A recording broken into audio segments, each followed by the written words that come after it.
Hey now, I just realized I have the wrong thing up here. Let me change this. Hold on.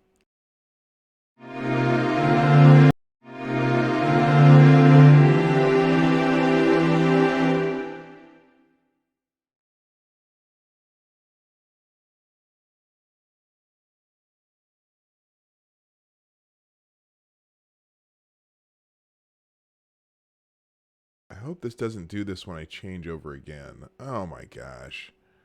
Anyway, welcome to the Morning Night Live with your host, yours truly, Pawg Knight. My 2019 set is all screwed up.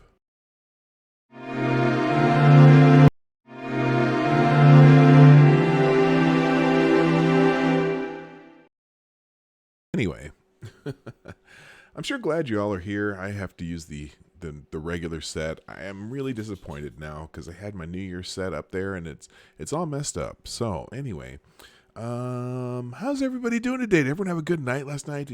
Were you safe? Did you get home? Obviously, you're the people in the chat are here and whatever. No, I didn't have a big night. You know what? What did I do? I changed something and everything went all whacked out. I'm really disappointed. Anyway, good morning. How you doing? It's 2020, a new beginning, or sort of something like that. Anyway, I'm gonna play the intro and see if I can figure out what happened to my other set here. Ladies and gentlemen, coming to you live from the Lucky Dog Studio in a hidden location somewhere in the upper Midwest of the United States of America, it's a brother making his own way, but with all the wrong opinions. Welcome to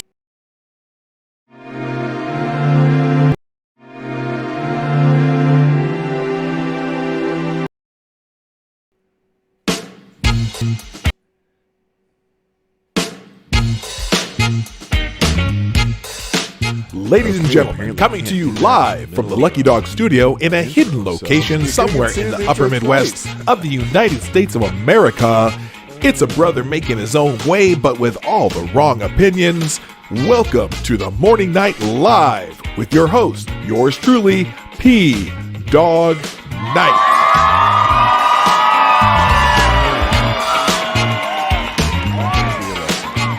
Good morning and welcome to the Morning Night Live on this beautiful January 1st, 2020. It's Wednesday. Most of you have the day off, although Richo might have to go to work this morning because it's January 2nd for you. But hey, 2020 is like, nope, not this decade. I don't know. I'm going to say good morning. Grillin' Pirate Pete was here first, gets the bell. I have to be a little easy on the bell because I'm pretty sure Lady Boomer is upstairs sleeping. In fact, I know she is. Good morning, Duck Dog, Necrosaw, Colin Richo, Patrice Ripley, who's watching the Philadelphia Mummers Parade, which she says is the best parade in the entire world. Now, are you there at the Mummers Parade, or are you just watching it on the telly? Just curious. Good morning, Mr. Dax. Also, good morning to the gayest person on YouTube. And I think that's everyone who's here for now. I think I caught everybody. But yeah, the greatest parade in the world. That's awesome. Let's go to PHL17's Facebook page. They are live streaming it. The parade is over 100 years old, and the comic brigades are about to start. The Brigades just ended. So if go check out, even if you don't watch it now, go check that out. It's called the Philadelphia Mummers Parade. Now, our tradition, at least when I was growing up as a kid in Omaha, we'd always watch the Tournament of Roses parade on New Year's Day, which is a pretty cool parade. But I've always kind of liked to see what other cities do, what other, what they do for parades in other cities. And so that ought to be pretty cool. I might check that out later today. Good morning, Gunfox61. Calling for 2020 to 2030, we'll see no less than 3 major nation breakups and falls. Yeah, that's interesting. While we're good here, that's a good point that I was going to have you do anyway. Um, in the chat, I would love to hear your predictions for 2020 and for the next decade. And thank you for reminding me, Gun Fox.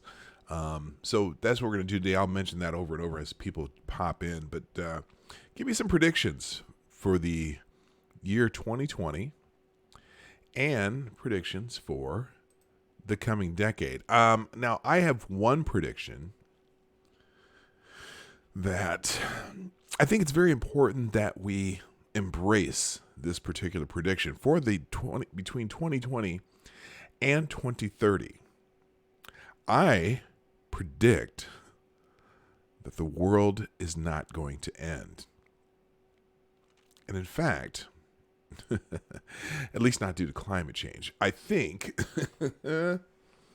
that in the late 20s, the Roaring 20s, which I'm bringing back the Roaring 20s. I think you're going to hear that phrase a lot. You're going to hear the Roaring 20s. I think the Roaring 20s in the 2000s are going to be similar to the Roaring 20s in the 1900s. In that, I think you're going to see unprecedented advances in technology. We're already starting to see them. It's, you know what? It's funny because this is an easy prediction. You're going to see amazing advances in technologies that make people's lives better. That'll take care of some problems that we have been trying to solve for a very long time. I think that there are going to be particularly advances in energy production that are going to make old ideas, some old ideas, obsolete. I don't think you're going to see the demise of the internal combustion engine or anything like that, but I think there's going to be advances in nuclear power that are going to be safe and extremely abundant. So you're going to see the rise in new types of electric things developing. I think I don't know if I'm a fan of electric cars, but I think you're going to see technology and battery technology in particular. I think you're going to see some amazing advances there. Social media enters virtual reality. That'd be interesting. VR social media. That's so you can look like you're going to reach out and touch someone. That'd be interesting. Russia having massive problems, but will likely have a massive crash. The U.S. will likely have another depression from 25 to 2030. I don't know if it'll be a depression. I think, though, there'll be growing pains with advances in technologies that cause a lot of people to have to make major changes in their lives. And so you're going to see there will be some industries that, regardless of the fact that we are propping them up now a little bit and bringing them back, you're going to see a lot more people having to change what they do for a living because of the rise in technology. Let's see. Prices for rare earth metals will increase greatly unless more sources are found and our recycling efforts improve. Yeah, that's probably a pretty safe prediction too. Although we've had this, they had I'll just say the peak predictions for a long time that we're running out of this resource or running out of that resources. I think along with the technology that we talk about, there's going to have to be some new technology for reusing things. And I think you're going to see there's almost, here's the thing. People in capitalist societies in particular want to make money. Okay? And whoever comes up with one of these technologies will make money. Now the problem is, there's the conspiracy theory in me, or not in me, but the conspiracy theorist is going to say, well, big oil is not going to allow new technologies and energy to happen. They don't have a choice. It's going to be happening. 2030, possibly see a third world war. I think all of your conflicts in the future are going to be trade and economic conflicts. I don't think the major powers want to allow. Excuse me. Let me take a sip of my reparations coffee. I don't think the major powers that be. I think they know we can't afford a world war, and some despot's going to come and one of these problem countries is going to come up with either a nuclear weapon or whatever, and I think the major powers are going to cooperate to tamp that down. That's my personal prediction. Let's see, more nuclear power. Yep, I think. I hope we see more nuclear power in the U.S. I mean, there's third and fourth generation nuclear technologies that are way safer than anything we've had in the past, and if the technology of being able to recycle nuclear waste continues to improve, I think you almost inevitably see nuclear as being the solution to a large portion of energy needs. And that's kind of when I mentioned technology, that's where I'm going. By the way, good morning, Duck Dog.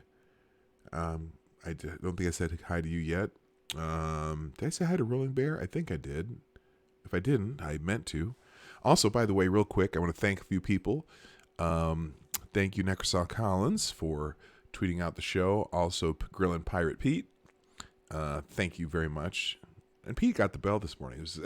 I know I'm starting a little late. I was trying to. I changed my description a little bit. I'm adding in the new animations that I'm going to be putting for donations. They're going to be in the description down below for the Streamlabs. Also, by the way, share the stream out as you see the Streamlabs links in there. Share the stream.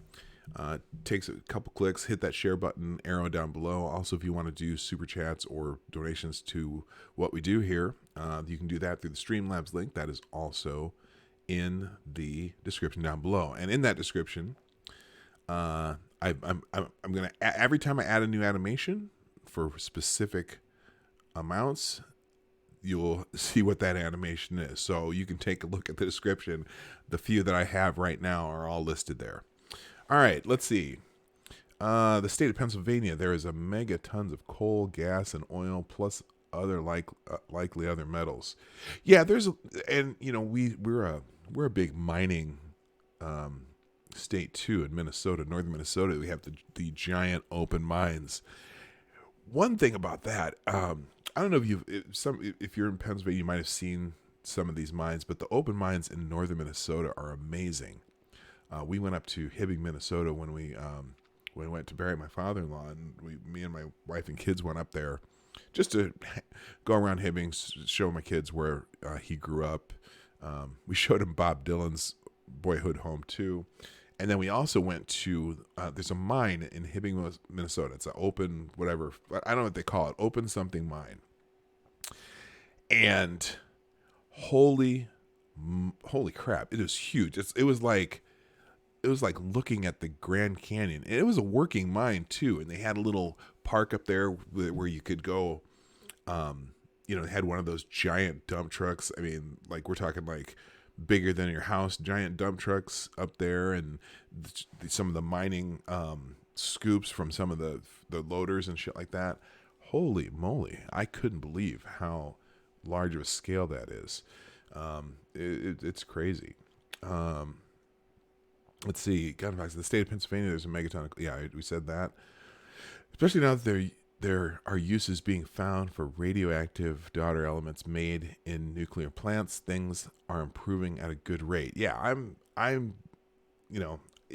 everyone who bitches about climate change and energy and, fossil fuels, the ones who are anti-nuclear, there's some serious cognitive dissonance there.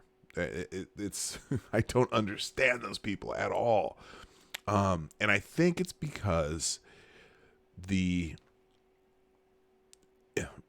for lack of a better term, the boomers and the Gen Xers know too much, or at least have seen the disasters from the past, 3 Mile Island, Chernobyl,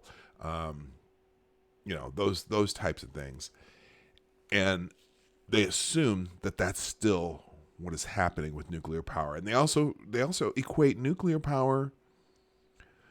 The word nuclear is problematic to them because of nuclear bombs, and so I think that's the hang up. But even I even see it with younger generation climate change alarmists, climate change activists. You go, well, what do you want? You want zero emissions by this time because the world's going to end. And then you ask them, well, is nuclear power, can that be a part of that solution? And someone's brainwashed them into saying no. Well, then what's your solution? Do you want us to go back to horse and buggies? Do you want us to have Luddite cultures, where we just don't use energy at all? What is your proposal? How do you think we're going to pump clean water at the water plant? Do you think that windmills are going to do the trick? Do you think that solar is going to do the trick? Because solar and windmills do not produce enough power. You have to have the wind farms. Now, there are some places where wind farms work. For example, when I drive from here in Minnesota, I drive to Omaha. We drive through the middle of Iowa. Now, Iowa is a very windy state. Okay, it's in a place where there's always wind. There's wind farms all through Iowa, and they use it effectively, right? But still, when the wind stops, you're not generating energy. Okay, but not every state is windy like that. And it's unreliable. And the biggest thing that we're so spoiled, as far as we're so spoiled when it comes to how reliable our energy is. When I went to go for my 40th birthday, I went to Nigeria and went to visit my father in Nigeria. That's where I met my natural father for the first time, and I spent a couple weeks in Nigeria with him. And you go anywhere else in the world, not anywhere, but most places in the world, there's no you're happy if the electricity runs the entire day. And people buy generators because the power that you get from Nigerian Power Company, whatever that's called, it goes out all the time. In fact, my nephew, when he was young, my sister, for my Nigerian sister, my father's other daughter, has 3 boys. And when I went to meet him, I spent a few days with my sister in Lagos, and I met my young nephews. They were about, how old were they at the time? Probably, no, they're about the same. Well, one's the same age as my son, so it was probably around when my son was in 3rd grade. So yeah, 8 or 9. They were 8 or 9 years old. And I woke up one morning, sleeping, and I'm in this bedroom in my sister's house, and I wake up, and I open my eyes, and I look down over the bed, and I see 2 of my nephews are in the room just looking at me because they had, this is when I first met them, so they're very curious. And they started asking me a bunch of questions. How did you get here? Did you fly here from America? I said, yeah, all that and this and stuff. And one of the questions they asked me was I remember Brian. His name is my nephew Brian. His English name is Brian. And Brian asked me, "Where you live, do they take the lights?" I'm like, "What? Wait, what? Do they take the lights? What do you mean? Do they take the lights?" And yeah, do they take the lights? And so I asked my sister, and she's like, "Oh, yeah. So when the power goes off, the boys call it that the power company is taking the lights, as in taking the lights away." And that was kind of the time when I realized how completely oblivious I was to how things work in other parts of the world. I don't worry about them taking the lights because it's a daily thing in Nigeria. And in fact, sometimes,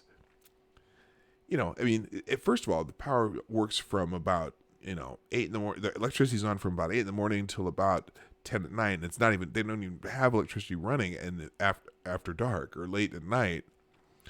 But then any given time during the day, the power might go out for 2 or 3 hours. And so you have no power. So if you need to run something, you got to go out and start your generator, gas-powered generator, which my sister had and my father had one. They had one in the whole village where my father lived.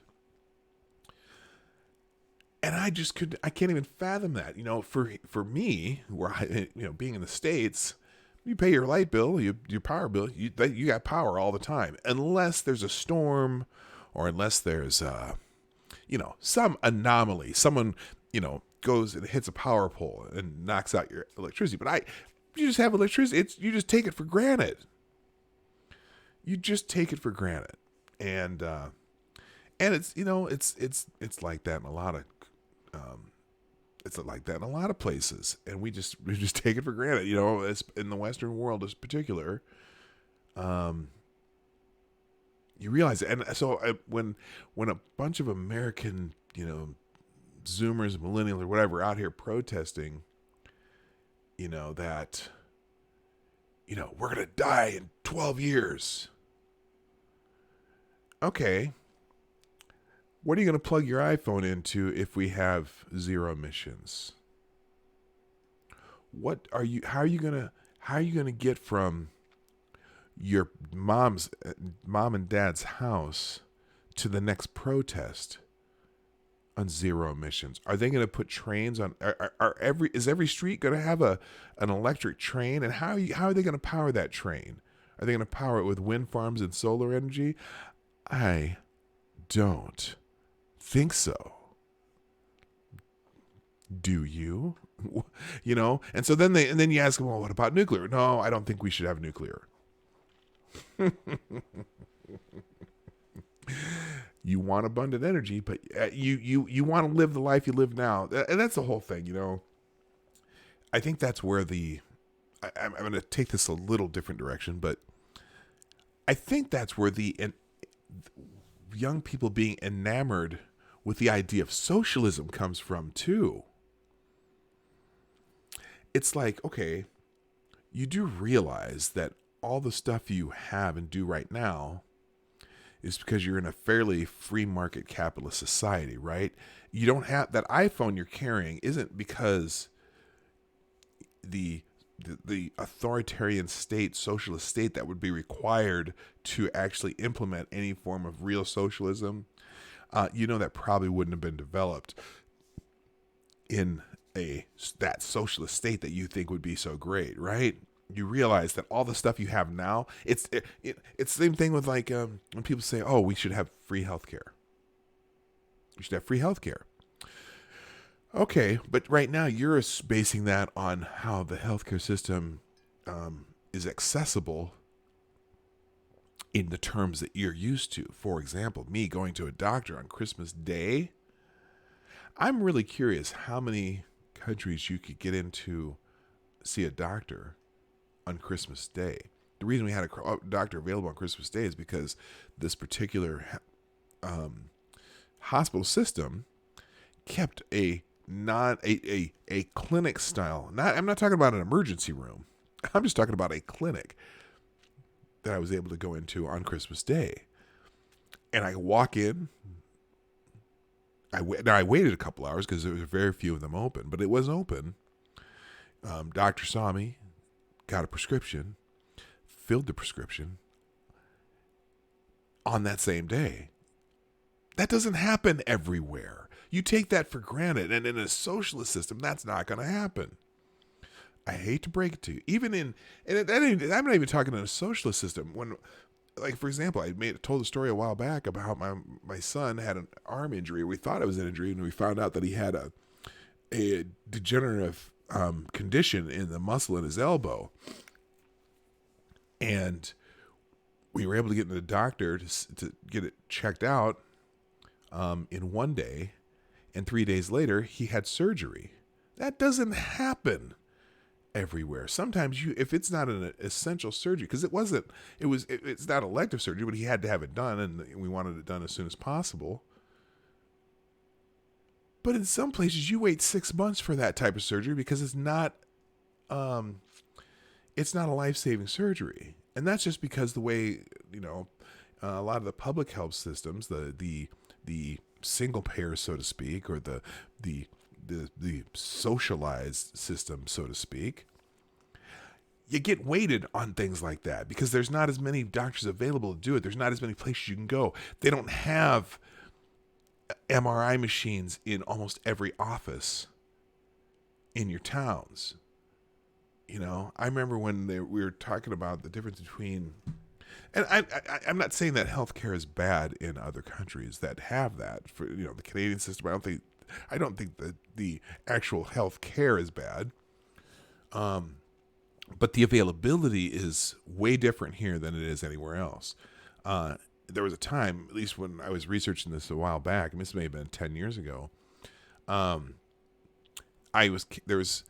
can think of, let's see, I think 7 places within 5 miles of me that have an MRI machine. In fact, one of them was a clinic that my son went to. Not a hospital, but a clinic. 7 within 5 miles of where I live. 7 MRI machines. And at one time, Canada had 7 MRI machines in the entire country. Now, I'm pretty sure that that's changed now because they've been able to get the technologies and whatever. They're more available. But that's good because you can take it for granted here because all these companies are competing and have MRI machines. Okay, my health insurance covers it. Now, yes, we got to figure out how to make sure that people have basic care, but I just it cracks me up when people say, "Oh, we want to do this for free." Well, if it's for free,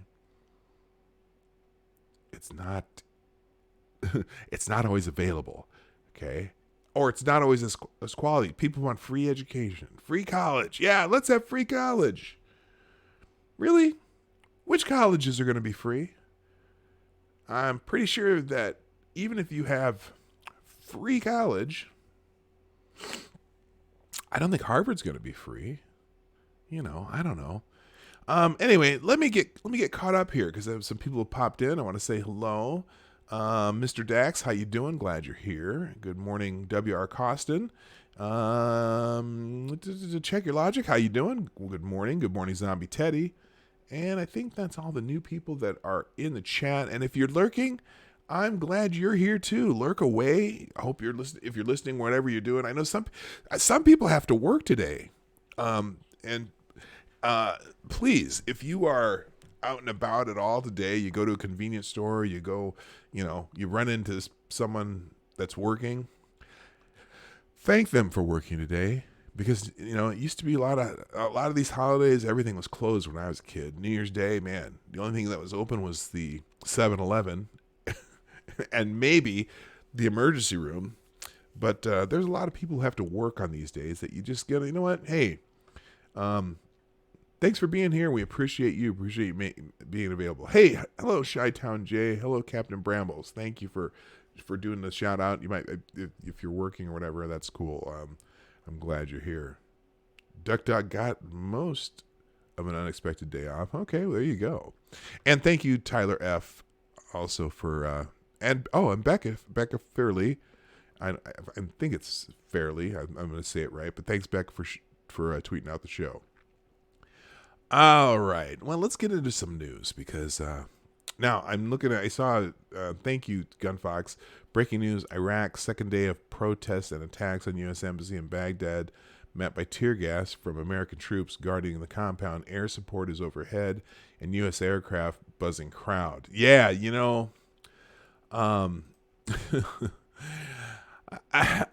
there's been some considerable fuckery concerning this attack on the American embassy in Baghdad.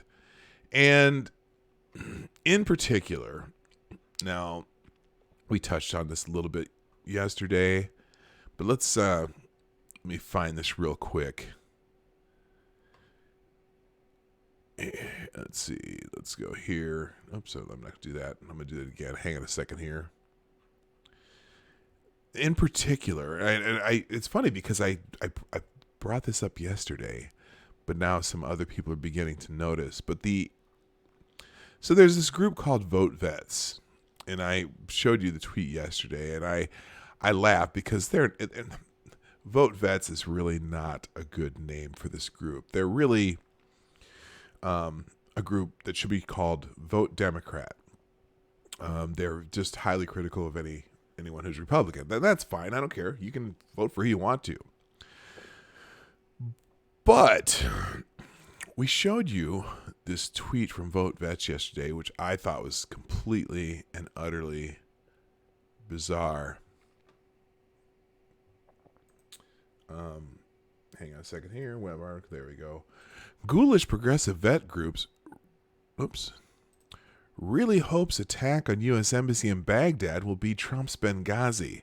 And I've been seeing this a lot. Everyone, even before. Oh, good morning. Oh, Fairley is correct. Hey, good. I said it right. And also, good morning, Seamus Derby, Ryan Rawlings. I think I hit everybody so far. I'm lurking. I am working, but at least it's from home. Yeah, great, Becca. Well, thank you for working today. Hope things are going well. And good morning, Ryan Rawlings. How you doing? I'm glad you're here. Yes, Becca, you are definitely. Let's just say you're prolific when it comes to being part of the Ass Crack team. If you are in my chat and you're not sure, if you're watching and don't know what that means, we might explain it later. But yes, Becca is the.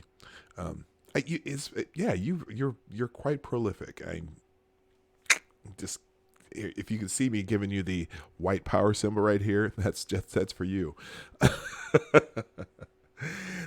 Anyway. Also, by the way, if you are not subbed now, by the way, I know I'm on this article, but I got to step back for a second. So yesterday, if you were here around in the afternoon, you know that I hit the 500 sub mark yesterday, and I was very happy about that, and everything was cool. But then I go on today, and I'm at 499 again. I'm like, what the hell? I'm back to 500. Never mind. I was at 499 as of this morning. Someone subbed, so there you go. If you're not subbed though, if you just popped in and you're not subbed, please make sure you hit the subscription and make sure that you hit that notification bell. And we have our first super chat of the day. All right. Oh, you know what? I just realized that it should be at least not below. I got to change my thing here, but you got a little of the Carlton. Thank you to. Oh, what the hell happened here? This is all messed up. Hang on. Thank you,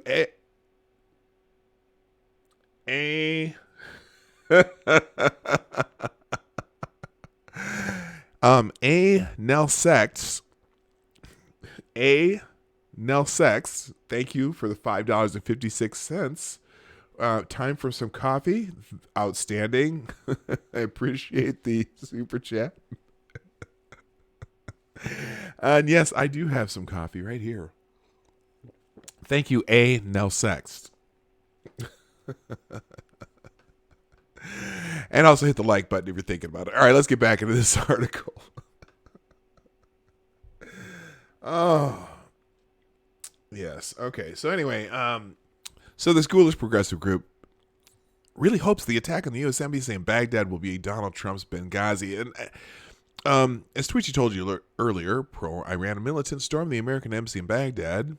And that was someone named Liz there. Progressive veteran groups, Progressive Veterans Group, VoteVets.org, who brags in their Twitter bio that they've been blocked by Donald Trump, can barely contain their excitement at the prospect of Trump facing his own Benghazi. Hi, Lindsay. Good morning. And so here's what they had tweeted. Hey, POTUS, remember your Benghazi rants during 2016? You're about to have your own one, unfortunately, in Iraq. Signed, Vote Vets. And I'm like, first of all, this is almost immediately after the news started coming out about this, and everyone's shouting, Benghazi, Benghazi. Oh, you talked about Hillary and Benghazi, blah, blah, blah, blah, blah, blah, blah. Well, you know what, people? Here's the thing. You remember why? Do you all remember why the events in Benghazi, Libya, were so controversial? It wasn't because the embassy was attacked. It was because of how our government reacted to it, or dare I say, didn't react to it. Okay, they asked for reinforcements. They didn't get any. They didn't have, and people ended up getting killed, right? So, because what's going on in Iraq is basically the same thing that happened in Benghazi in 2012. So this Dan Lamothe says, objectively, details in these two cases are fortunately much different, to say the least. And to say the very least, this time the call was answered, not rejected, except the part for where reinforcements are being sent to the embassy and nobody is blaming it on a YouTube video. Besides the fact that the ambassador hasn't been murdered and dragged through the streets, that the protests haven't been blamed on a YouTube video, but rather on the violent demonstrators themselves and their foreign backers, that dozens of reinforcements were quickly sent. Yep, just exactly the same. Apache gunships as a response instead of a YouTube video scapegoat and a talk show tour. You're an embarrassment to veterans. Oh, people are dragging them with military members in danger. What a terrible hot take from a veteran group. Yeah. Wow. A veteran. You're a group of veterans almost cheering that something might go negative for the president of the United States. Yeah, what does it matter? What? Yeah, no big deal. Just a veteran group hoping for our troops and embassy personnel to die because Orange Man bad. Right? Oh my gosh. Hey, this isn't a football game. Stop rooting against American lives. These are our brothers and sisters. Yeah, people were pretty. I'm glad they got just. In fact, they did and eventually delete that tweet.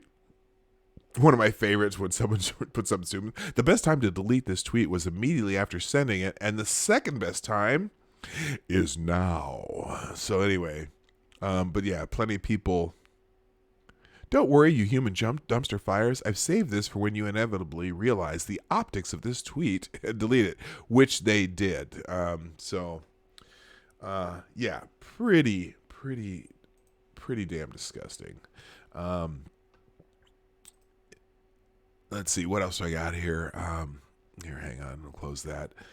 Anyway, also, by the way, if you got here late, in the chat today, we are talking about, or put something in the chat about predictions for the year 2020 and predictions for the next decade. If you scroll back, there's a bunch of them so far.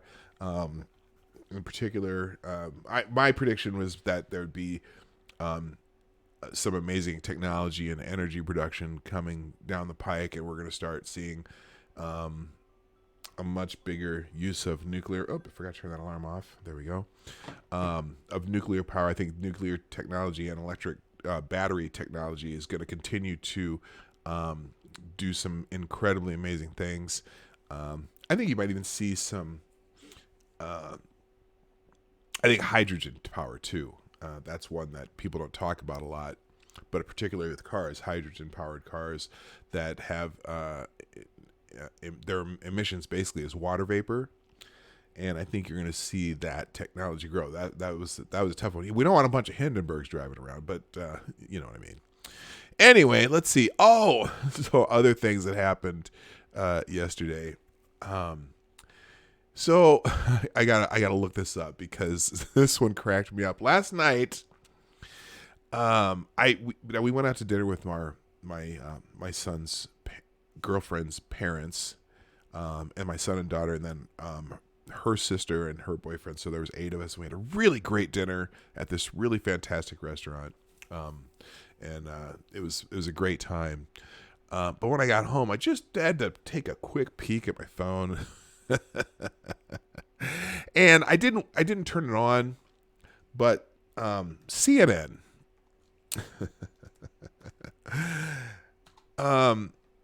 I just gonna show you this clip from CNN. At the CNN had their annual New Year's Eve celebration on CNN, and our Anderson Cooper.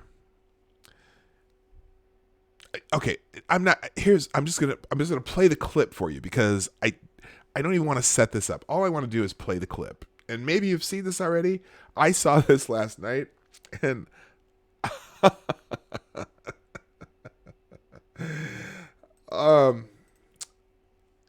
let me just play the clip. It's only about 24 seconds long. Here you go. Oh, I got to turn the desktop sound on and transition. Okay, here we go. This is from on live TV, CNN. Now it is cable. They can get away with a few things that maybe you can't get away with on the networks. But here is Anderson Cooper. This is CNN. She turned to Anderson and said, he's not going to ask me who has the biggest bleep of anyone I've ever been with, right? No, it was... She turns to me out of the blue and goes, he's not going to ask me who has the biggest cock in Hollywood, is he? Okay. That's what she asked. And just said it. Okay.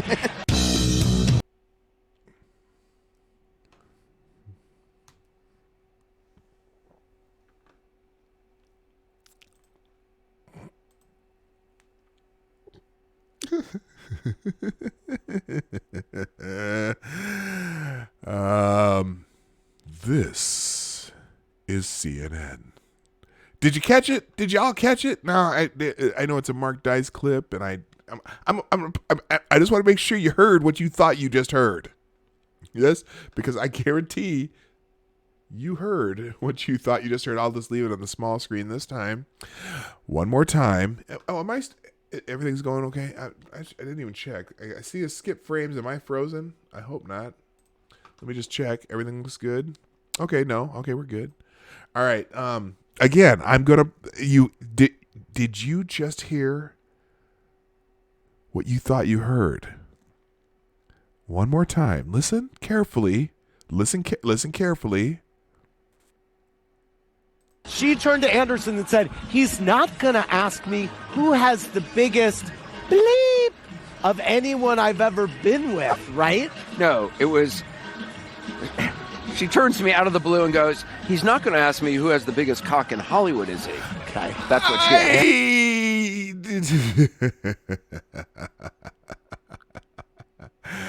You know what? I think I might have to add that to my donation animations. I'm going to download that. I am going to download that clip, and we're going to add it to my donation animations. All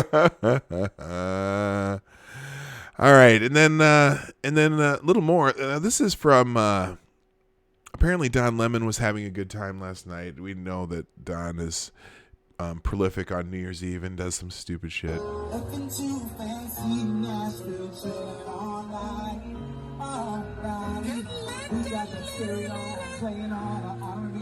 I just have never understood, if you're doing a New Year's Eve show for a network, and every year you just get completely hammered on the show and make a fool of yourself.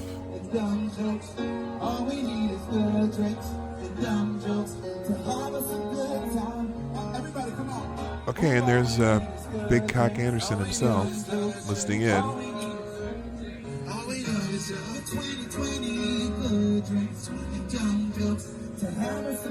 Okay, so anyway, again, this is CNN.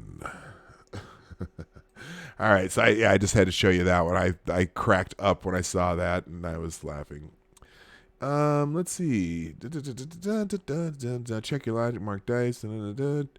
At this point, what difference does it make? Yeah, that was the quote. But you know what, Becca? I knew what you meant, and I think we all knew what you meant. And poor. I don't know if she said the other line. She might have said the other line during the famous one is, at this point, yes, at this point, what difference does it make?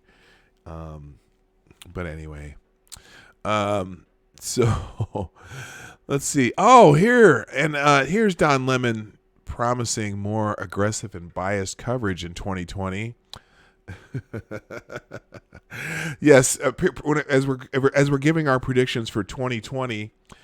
Here's Don Lemon's takes. More Don Lemon for you. Let's get the right click there. And Don Lemon says, "Lean in harder." Hang on. I'm gonna lean in harder. I'm gonna lean in harder. I'm gonna lean in harder. What does that mean? I'm gonna lean in harder. He's shit-faced. I'm sick of the craziness. So, if you thought I went hard in 2019, watch 2020, baby. There's more to come. I'm a soldier. I'm ready to fight. It's a big year. It's a big year. For a lot of reasons. But I'm going to be more grateful, spend more time with my family. Oh, yeah. But also lean into work harder, and we got to get ready. It's an election year. We're on the grind. We are, but it truly is a privilege to do what we do. Yeah, but I'm going to be more biased, and say I'm going to be hello more and whatever. thank you. Like it is an Darth honor. Vader does it better. To Yes. sit in our seats. Yes, and Darth have the Vader voice we does it have, and much the platform better. we have. Have you ever had so many people come up to you and say thank you for what I've you do? never been high-fived more on a plane in my life. It's amazing, right? Like, it's awesome. So thank you so much. Yeah, whatever. Who cares? Anyway, so my prediction is that's another one of my predictions, is that the network news, exactly what Don Lemon said, they're gonna go harder. They're gonna lose their mind. It's the you think the mask came off over the last 3 years as far as news broadcasters, news entertainers, whatever you want to call them. You think the mask came off over the last 3 years about them just rooting for one side? You just wait. And it's funny because I was noticing that Brian Stelter has seemed to have a little problem keeping an audience. Let's see here. Where is it here? Apparently, this show, Reliable Sources, on CNN, which is the most poorly named show on the planet. CNN's Reliable Sources with Brian Stelter hits rock bottom in key demo. CNN's beleaguered media show, Reliable Sources with Brian Stelter, hit an embarrassing new low on December 22nd when it averaged only 85,000 viewers among a key age group. Stelter regularly touts the significance of the news demographic of adults ages 25 to 54, but the dismal performance marked by his lowest viewership of the dismal performance marked his lowest viewership of 2019 in that particular category. Here, I think this is Brian Stelter's own voice. The dismal performance from Stelter came as Fox News Media Buzz, a direct time slot competitor, thumped CNN's reliable sources across the board in 2019. I shouldn't do that voice. That's strictly Mark does. Hey, Faithless, how you doing? Good morning. Also, good morning, Renovasio. I'm glad you're here. And Green Thunder to Mighty. I didn't even see you come in, so there you go. Stelter's reliable sources averaged only 748,000 total viewers for the year prior to its 2019 finale on December 29th, while Media Buzz averaged 1.3 million over the same time period. In addition, CNN's Sunday morning media show lost 12% of its viewers compared to 2018, while Media Buzz kept its audience with nearly identical year-to-year averages. Among the demo, reliable sources averaged only 167,000 viewers during 2019 compared to 227,000 for Media Buzz prior to the December 29th episode. Reliable sources, and Brian Stelter isn't doing all that well, which is not a great surprise. He's, the funny thing about Stelter, he's supposed to be doing a show about media coverage, but you ever notice how he pretty much only talks about one network? Now, who was the guy who was on there? Howard Kurtz used to run reliable sources. Now Howard Kurtz went over to Fox, and Howard Kurtz is not a conservative. He's just a kind of a middle of the road journalist. He talks about everything and how things are covered. And Brian Stelter pretty much spends his entire show either talking about Fox News or talking about Trump's Twitter feed. And you know what? People are probably tired of hearing about it. He never mentions MSNBC, never mentions CNN. And Howard Kurtz used to talk about when he was on the reliable sources on CNN, he used to talk about how his own media network covered news. And he wasn't always, he remained neutrally critical. Okay. If he didn't like how his own network covered something, or how the news media in general covered something, he would say so. Did he criticize Fox sometimes? Yes. Did he criticize MSNBC sometimes? Yes. Did he criticize ABC, NBC, all the alphabet media? Yes. And that's what a show about media coverage called Reliable Sources should be doing. And yet they continue to call the show Reliable Sources when CNN constantly gets shit wrong. So, sorry, Brian. Brian, I'm sorry that your network is having a bit troubles right now, and your show in particular is also having trouble right now. But this is how the world works. All right. Anyway, what else? Another big story from this past year, and it will surely continue into 2020. I'm gonna use the Ace article here. The media is gaslighting the country about anti-Semitism in New York. This is written by Ace himself. So reports John Sexton, documenting the media's effort to pretend away the real problem, unpalatable to liberals, that anti-Semitic attacks being carried out by a precious Democrat client group, largely urban blacks, and not the only permissible villain, white Christian men with red hats. The machete-wielding terrorist who attacked the congregants in the rabbi's house has connections to the black Hebrew. Oh, it's another. I didn't know that this guy had connections to the black Hebrew Israelites too. That's interesting. The same racist anti-Semitic group that taunted the Covington kids, and the same people to which one of the Jersey shooters was connected to. Didn't you hear that? Well, see, now I didn't even hear that and had no idea.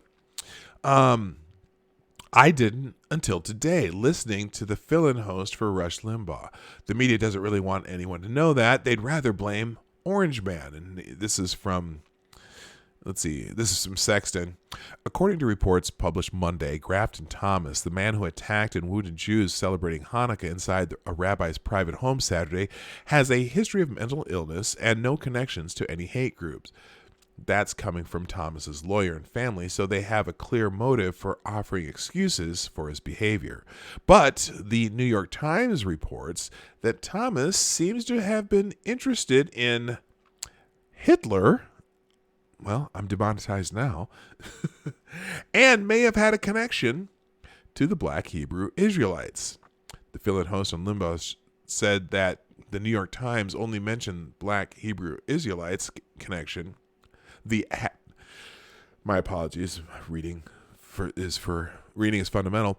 The fill-in host on Limbaugh said that New York Times only mentioned the Black Hebrew Israelites connection in the last 4 paragraphs of the stories. Of course that they did. They put it down where nobody reads that far.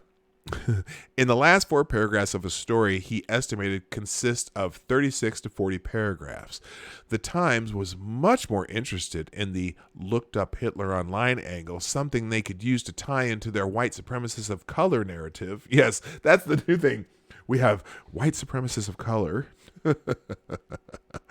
Than his affiliation with a known violent extremist hate group. Now, it's interesting because until now, the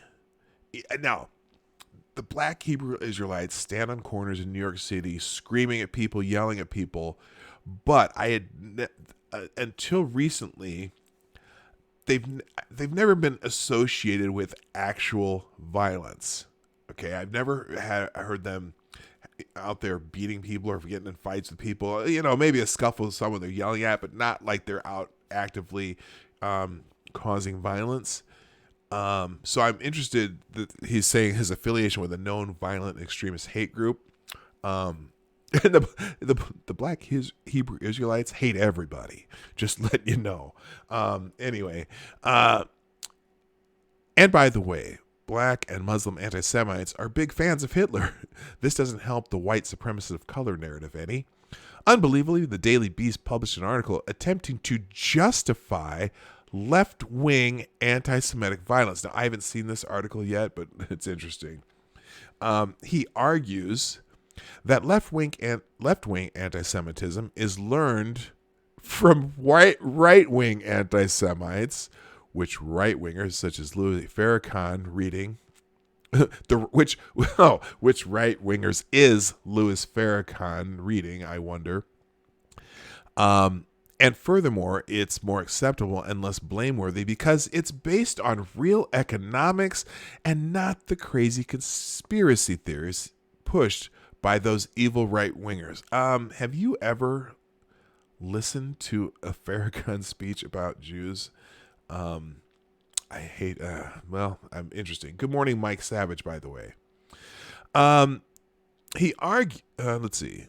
Apart from the crazy conspiracy theory that is the Black Hebrew Israelites' central claim that they are the real Jews and the Jews usually called Jews are just really usurpers who stole the real Jews' identity in order to make money and rule the world, that conspiracy theory, that's what they literally believe. That the so-called Jews, as they always call actual Jews, committed race identity theft on the real Hebrew Israelites and stole their birthright. Again, which right-winger did they get that from? The answer is not simple. A recent street violence and acts of terror are based in part on anti-Semitic conspiracy theories similar to those on the right. And yet it's this is from the Daily Beast, and yet it's dangerous and misleading to see this as the same phenomenon because the social context, the dynamics of race, and the relationships to power are all quite different. Yes, oh my God. And then this combination of baseless hatred and socioeconomic grievance stands in stark contrast to the wordy theoretical manifestos of white supremacist anti-Semitism. Yes, the Daily Beast, so basically the Daily Beast says, our anti-Semitism good, their anti-Semitism bad. Just, oh, the jokes just write themselves. Stark contrast. The left's version of anti-Semitism is just morally superior to the Nazis, even if, black anti-Semites are fans of the Nazis. By the way, the Nazis were also motivated by baseless conspiracy theories and economic grievance. They blamed the Jews for all of their economic ills. So, yes, indeed, that would be, whatever. Seems like the same old Nazi shit with a United Colors of Benetton makeover. And while some attackers cite conspiracy theories similar to the ones of the nationalist right, such as the Black Hebrew Israelite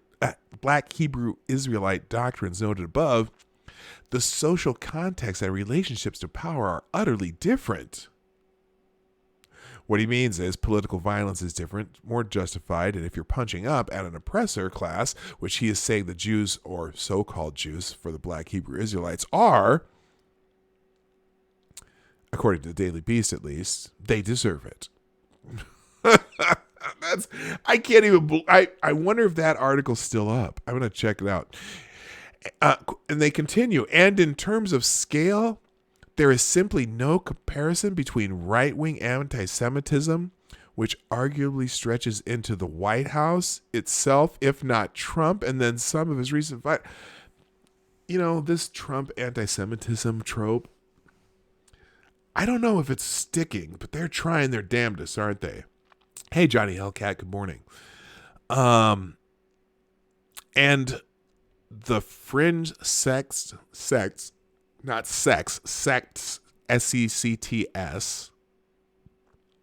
street violence and bigotry found among small segments of the African American community. Except that most of the actual attacks on Jews are in fact committed by groups associated with the left. And if you think that's just a one-off, no, someone identifying herself as a columnist for a tech website also opined that, let's face it, the Jews have some of this coming. Oh my God, what? Hold on. Straight up says these attacks are different because of Jews' participation in the ruling class. So is this kind of a version of Black Antifa, but against the Jews or something? What?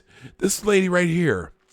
To me, the difference between right and left anti-Semitism is that the right just straight up hates Jews, while the left is critical of Jews' participation in the ruling class without critical analysis of how the long history of Jewish marginalization complicates that participation. Holy shit.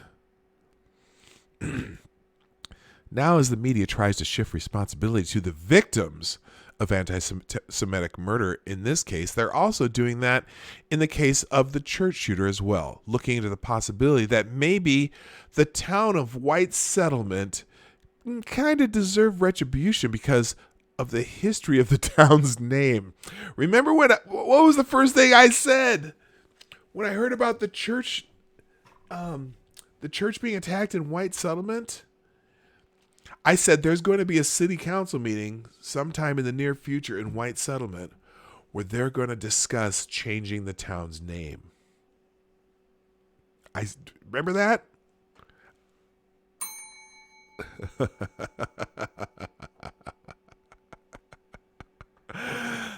A shooting in White Settlement is calling attention to its name. Is this a Hill article? Yeah, it's the Hill article. Oh no, this is Twitchy. This Twitchy gets the heart take. While the media claims that Trump and Republicans are giving secret okay symbols to their right-wing goons, it's okay to murder Jews and beat people in the street, the enemy of the people, media, actually is giving such signals to their more deranged political brethren. And not through secret signals, they're straight up justifying leftist attacks on innocent civilians, just as they have constantly defended and justified Antifa's attacks. See, again, if we do it, it's righteous.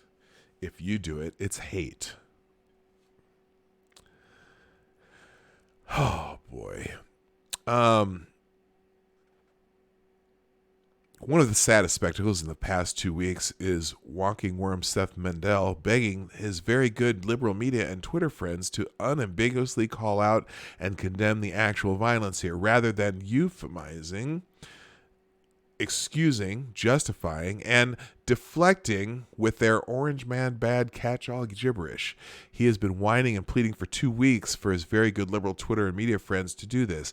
He often points out that he himself gets head pats from liberals for calling out, sometimes wrongly, those on the right who push anti-Semitism. And he thinks he should get some reciprocation. So here's Seth Mandel. The most insulting part of all this is that not one writer who is all over right-wing anti-Semitism has done any kind of examination of this trend. Not one.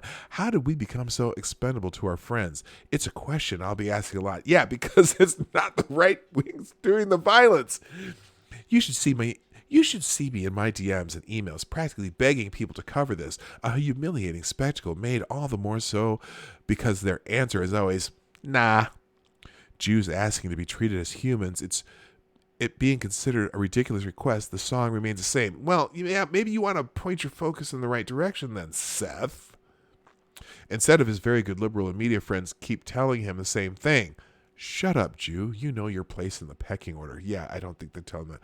A couple of dozen of dead Jews and a couple more with permanent brain damage due to random street beatings is a small price to pay for the Democratic Party unity. God. They put that as a quote. What is this? Get with the program. Or does he mean pogrom? Get with the program and just start lying, claiming that black Hebrew Israelites are obviously big Donald Trump supporters and possibly Mark Levin listeners too. Right. Anyway, let's see. Oh, wait a minute. I just saw this. Joe Scarborough quotes Al Sharpton, who's, oh my God, let's read this. This is, Joe Scarborough quotes Al Sharpton. Joe Scarborough quotes Al Sharpton as an authority on condemning anti-Semitism. And people have thoughts. Oh my goodness. Saturday night's Monsey, New York stabbings were the 10th assault on the Jewish community in New York City in the New York area in the time span of a week. In the aftermath, there have been widespread condemnations of the wave of attacks, along with the predictable blame game being played we're used to seeing from Democrats. One Democratic figure who has been surprisingly out front and vocal about the attacks is Reverend Al Sharpton. Oh my. Who has a long history of vile anti-Semitic comments, which he has never atoned for to the public. This includes his incitement of the Freddie Fashion Mart's massacre, which occurred just a few months after Sharpton said during a rally, quote, we will not stand by and allow them to move this brother so that some white interloper, Jewish shop owner Fred Harari, can expand his business on 125th Street. 7 employees of the store were killed in the attack that followed 3 months later. In spite of that history, during a news conference Monday, Sharpton spoke to the mainstream media about the need for unity and action, stating that the machete attack that injured 5 members of the Jewish community will not set us back. Now, who was he talking about? Who was he talking about when he said they'll not set us back? This will not set us back, said the Reverend Al Sharpton at a news conference at his National Action Network's Harlem headquarters. We will cooperate and stand with any move in our community to investigate hate crimes, no matter who the hated, no matter who the hater. If it had been attacks against members of the black community, we would have stood up and spoke out, Sharpton added. We cannot remain silent as we see a consistent pattern against people based on their faith and based on who they are. Sharpton was joined by black, Hispanic, and Jewish leaders who denounced the Monsey attacks and a recent spate of violent hate crimes against Jews across the region. Yes! Okay, this next line is key. The message is good, but the messenger? Here, I'll answer that. He sucks. Well, let's just say it rings hollow considering the source. But apparently Joe Scarborough didn't feel the same way. On Monday, he tweeted out a quote from his NBC colleague Sharpton from the presser, treating him as though he was a moral authority when it came to condemning anti-Semitism. So, oh, say it isn't so, Joe. He tweets, he quotes Al Sharpton on this, of all people. Howard Sly 3. How are you? I don't recognize the name, so you may be new. I welcome to the show. And if you're not already subscribed, please hit the subscribe button, ring the bell, hit the like, share the stream, and super chats through the Streamlabs link in the description down below. Just got to remind everybody of that. And by the way, so far, our top donor of the day is A. Nelsex. I don't know if A stands for Aaron or Andrew, but A. Nelsex. Thank you again for the $5.56 that goes towards the coffee fund. Appreciate it. So Scarborough tweets out Sharpton, of all people. Apparently there was a little bit of pushback, though. Conservatives, including Jewish conservatives like David Harsanyi, understandably had some thoughts. You're quoting Reverend Al on the targeting of Jewish people? What the hell's wrong with you? Oh, well, thank you, Pincalo. How you doing? I hope it wasn't something I said.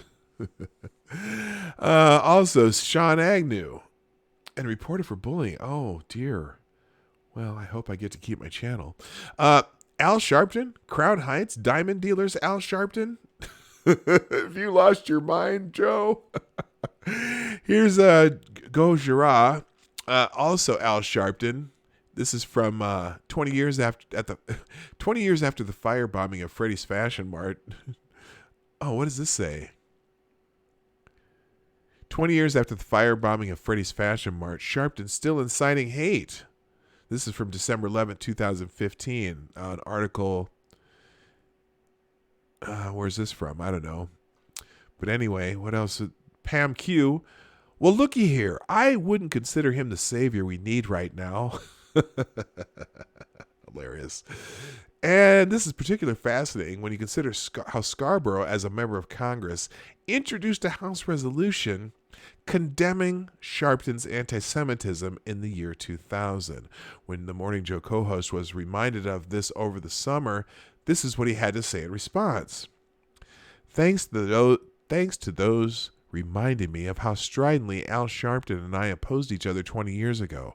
We take pride in our friendship today because of that history, recognizing Jesus' words that all have fallen short of God's glory, and we should forgive each other 70 times 7 times. Yes, that would be 490 times. So apparently Joe Scarborough has forgiven Al Sharpton 490 times. Well, that's great, Joe. What a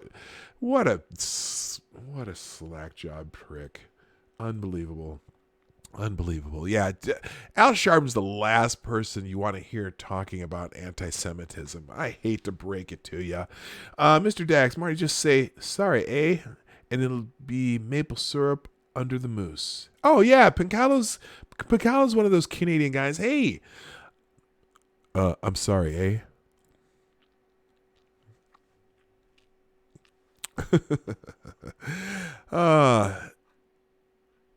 Let's see, what else? Quotes of the day. Let's see. Here's a quote of the day.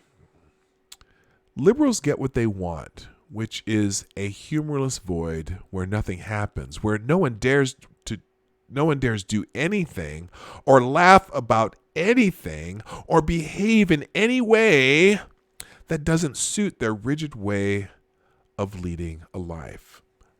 No thanks. That would be from the modern philosopher Piers Morgan.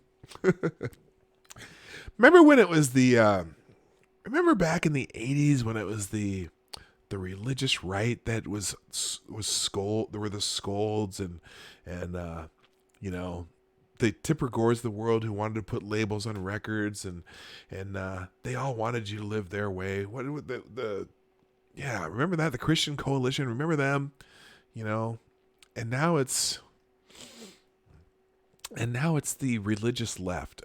Now, granted, now I don't mean religion as religious as in religion, but just just their religiosity when it comes to how their new utopia is. They demand you abide by their new utopia, and I just can't do it. I'm just going to say what I'm going to say, and if I get something wrong or if I upset you, I'm sorry. It doesn't necessarily mean I'm wrong or I'm going to change what I think, but whatever. You're in Minnesota. Don't the women say, don't you know? Well, that's no, not in my part of Minnesota. That's more kind of northern Minnesota do that, and I'm in southern Minnesota, the cosmopolitan Twin Cities, of course. So no, but you know what? They do say boat. They call a boat, and they say duck, duck, gray duck here. I've never figured that one out. So anyway. Quote number 2, New York City is no longer safe and it is no longer a place suitable to conduct business. I will look for another more pleasant city to arrange meetings in the future where I can feel safe from attack by diseased mental patients, a place where I don't have to step over homeless or endure gay pole dancers on the metro. Somebody named L. Todd Wood from some creative destruction media. Quote number 3, .TV has provided a certain sure income. It enables the government to provide essential services to. Never mind that's. Oh, here's the quote of the day. Times are a changin'. Andrews Mayor James Reed. I don't know what Andrews. Well, let's see what this quote's from. Oh, here we go.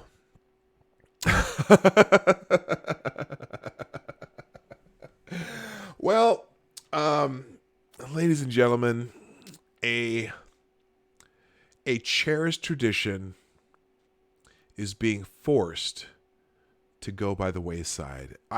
You ask what this cherished tradition is, that unfortunately, because of the time that we're in and because of the criticism that you get for some of the most cherished traditions in America, but you can't do them anymore because, again, times have changed. Yes, ladies and gentlemen, in a small North Carolina town, there will be no more New Year's Eve possum drop.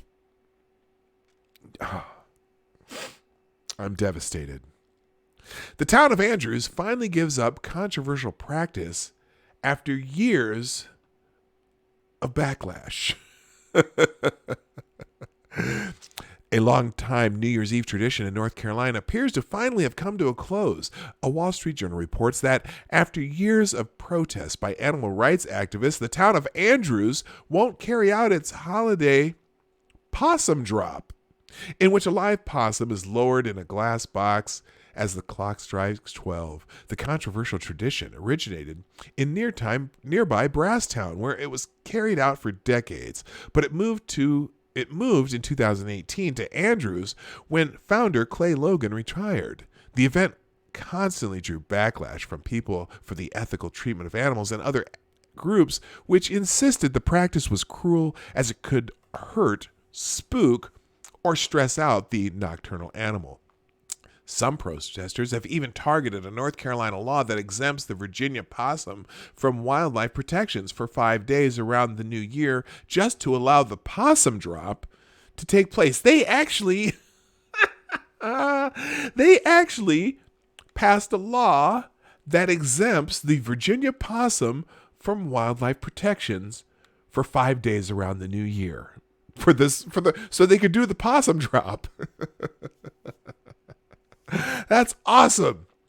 The last straw in Andrews was the apparent injury of Millie, the possum used in last year's possum drop. Per Courthouse News, 2 animal rights groups say that Millie had been used despite having a leg injury, likely caused during the trapping process.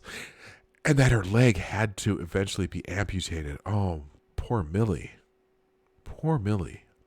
That's terrible. Terrible. Andrews Mayor James Reed said the backlash that resulted from that news just wasn't worth it anymore. And that they'd use a stuffed possum from now on. So the possum drop will be saved.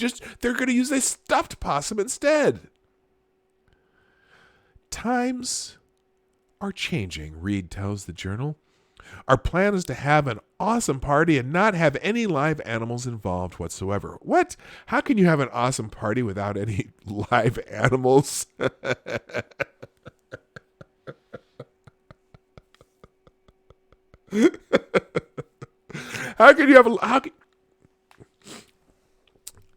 This party just isn't quite as awesome. There are no live animals. Meanwhile, the town of Marion, Virginia, has come up with its own version of the possum drop that's less likely to be a lightning rod. It will lower a paper mache possum filled with candy and other treats per WCYB. You know what's going to happen there. You know what's going to happen when they start doing that. They're going to lower a possum with a paper mache possum filled with candy and other treats. Who can tell me what in the chat, please tell me what the problem with that idea is. Tell me what the problem with that idea is. A paper mache possum filled with candy and other treats. Who knows? Who knows? I know it takes a few seconds for the chat to catch up with me talking, but I'll just leave it at that. You can tell me what the problem with the paper mache. Yes! Yes, Ryan Rawlings. Yes, Ryan Rawlings. That's cultural appropriation. That's a freaking piñata.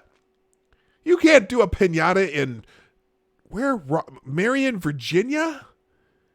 I'm pretty sure Marion's full of white people. That is cultural appropriation. Oh well. Anyway, the cherished possum drop.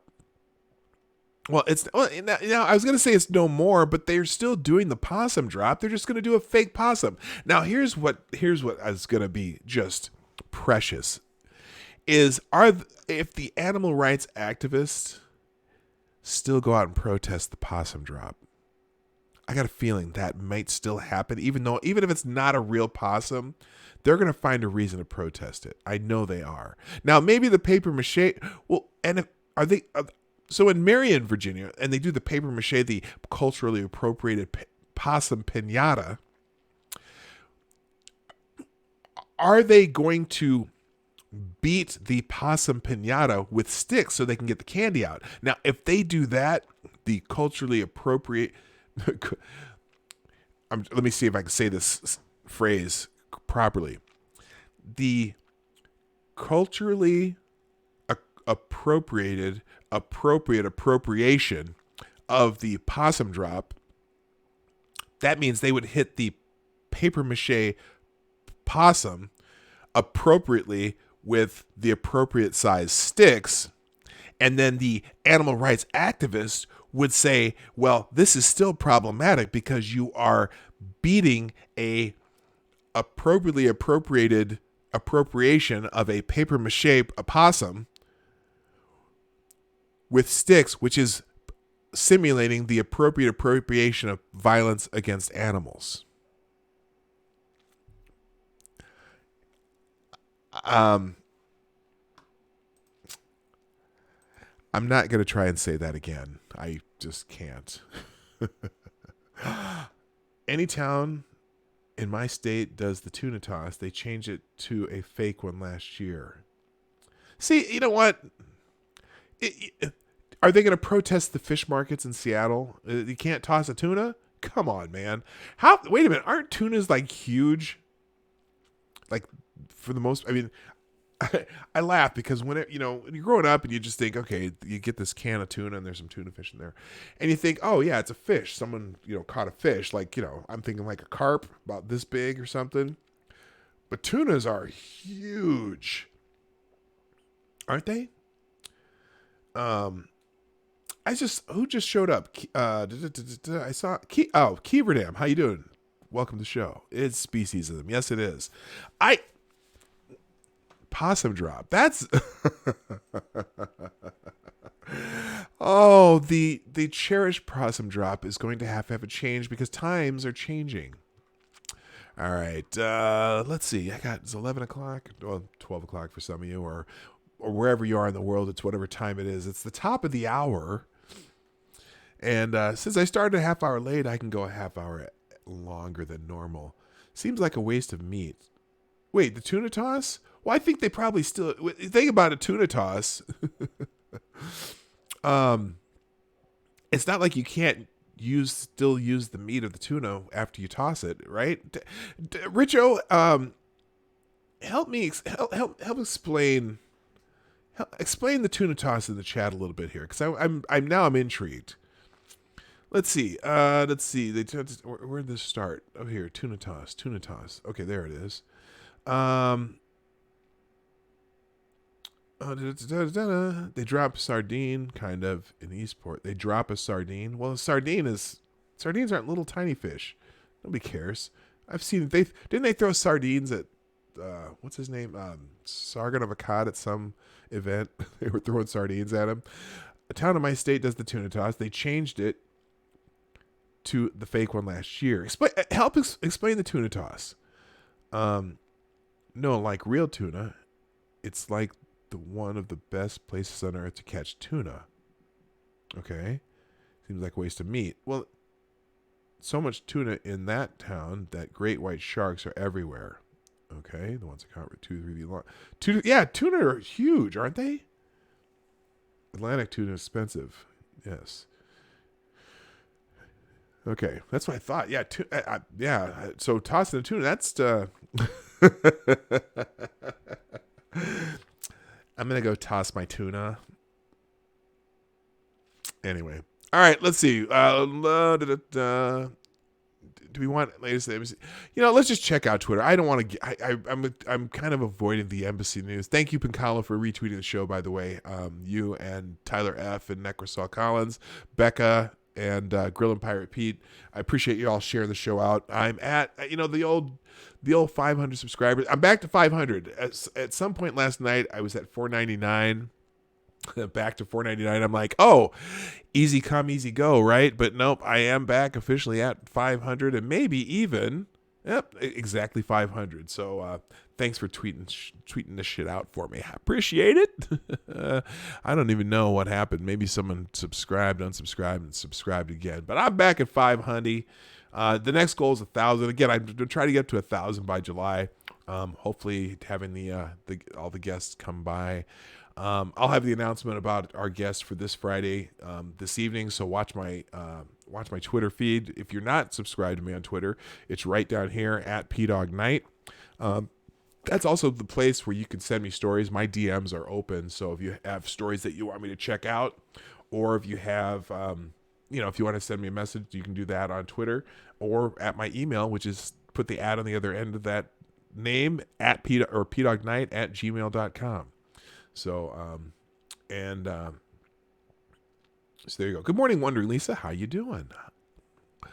All right. So let's go check some Twitter trends and then get out of here. But here's something I'm going to do with Twitter trends. And I've already started this, but I know this is kind of can be the more dull part of my show. So what I'm going to do is I'm not going to go through every Twitter trend anymore.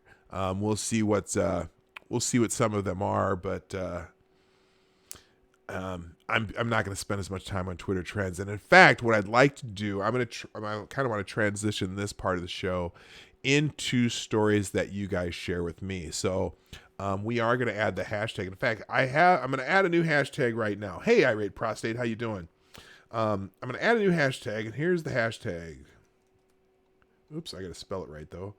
GHTOY news. This is going to be the new hashtag for 2020. I hinted at this the other day. If you want to, if you don't want to necessarily DM me, but you just want to add it to one, like a lot of people do hashtags for Monkey in the Morning, The Lords of the Night, and some other shows.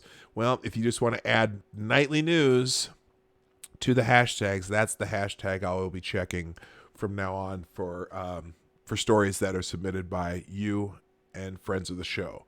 So add that hashtag to your repertoire, nightly news, as in Pawg nightly, and we'll have that. She is here, whatever that's supposed to mean.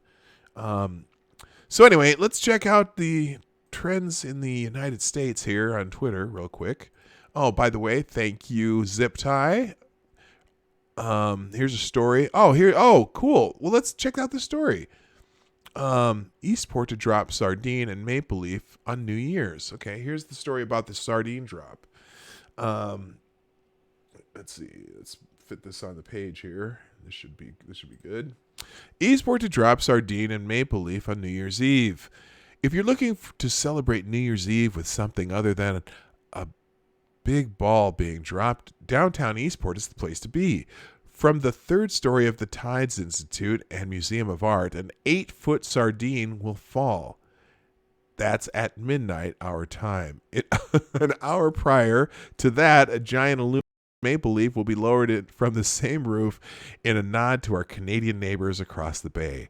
They're on Atlantic time and ring in the new year an hour earlier. Okay, so they have this. The 8-foot sardine is a well, it's a fake sardine, but it's the sardine drop. So, and if you're going to do something like that and you don't want to get in trouble with PETA and what's the other one? Anti Cruelty Animals. What's something to cruelty to animals? ASPCA, use a fake animal and be careful not to simulate any violence towards the animal. Oh, we're buffering? Ah, shit. I hate that. Is this a F buffering or is this just a temporary buffering? Oh, it's just a temporary buffering, I think. We're losing frames. Anyway, like I said, I'm working on. I'm getting that graphics card so we can maybe stop this shit. All right, we're gonna close that. It might be my internet too. Anyway, all right, let's get into quick Twitter trends and we'll get out of here. Explore. Did the right thing up here. Now let's see. Pixar's Onward is the header, so I don't care about movies. Spread Love is trending number 1. I am super curious what the hell this is. Hashtag Spread Love. Super buffering for me. Is anybody else having this problem? Or again, I forget that. I forget I'm always behind in time too. Looks like. Okay, it looks like it's working again. I'm going to refresh mine and see if that does anything. What about ASPCA? Oh, no, I was just saying I'm sure that the possum drop is a problem for the ASPCA, American Society for the Prevention of Cruelty to Animals. Yeah, no, okay, you're saying what about, and someone's telling you what it is. I'm frozen. Holy crap. Frozen like a animated feature. Okay, it's moving again. All right, whatever. All right, let's get into Twitter trends so I can get out of here. Okay. So anyway, Spread Love is trending number 1. Now, I don't know why Spread Love is trending number 1. And so this is Spread Love. Dear men, you are amazing. Your masculinity is graceful and a powerful thing. You can do anything you set your mind to. You are perfect just as you are. I love you and hope that you guys have more peace and joy this year. Hey, baby. I like that thought. Now here, let's see. You are not just your traumas. You have the ability to overcome. You are enough. You are necessary. You are loved. You are here. Hashtag Spread Love. 2020 for me, I declared it the year of kindness. Hashtag Spread Love. There are ways to ultimate success. The first way is to be kind. The second way is to be kind. Oh, sorry, you can't see that. And the third way is to be kind. Mr. Rogers. Hey, that's a good theme for 2020 and beyond. I'm not sure why the spread. Oh, let's see. Let's start this decade the best way possible by spreading love. Tell someone, I love you. And use spread love hashtag to get everyone involved. Together, we can lay the foundation for an incredible 10 years. Spread love.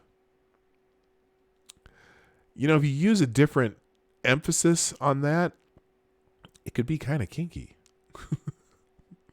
Spread love.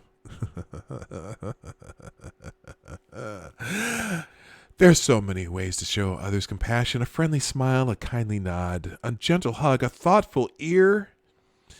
A little kindness goes a long way, especially when someone is in physical or emotional pain.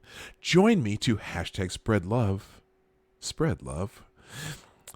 and healing this New Year's Day. Okay, so that's, you know what?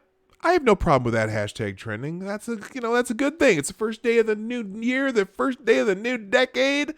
I think it's a very good idea to spread love. Spread love, baby. Spread love. All right, number 2, Farmers is trending. And something about Chipotle. Farmers, hashtag, Chipotle 2020 Rose Bowl Parade float. They will donate $1 to healthy farming every time someone tweets and hashtags farmers. Oh, so this is the, that's pretty cool. This is the Chipotle float from the Rose Parade. Let me see if I can get a better shot of it here. This is the Chipotle tractor pulling the Chipotle float, but I want to see the actual float itself. Let's see if we can get a picture of the Chipotle float. Here's one. And they said if you tweet the hashtag farmers, they're going to donate to something about healthy farming. So that's trending. Oh, here we go. Oh, look at this. Here, let's check this out. A little video of the float here. Yeah, the Rose Parade floats are pretty amazing. So there you go. That is the Chipotle. I think Chipotle, they do one thing that they do is they use, as whenever they can in their locations, they use locally sourced produce, etc. So that's pretty cool. Join us and so this is their message on Twitter. Join us in supporting the next generation of farmers. For every retweet or tweet using hashtag Farmers Today on the 1st, we will donate $1 to young farmers up to $250,000. So that's why that's trending, and that's good for Chipotle. The Rose Parade is trending just because the Rose Parade is the major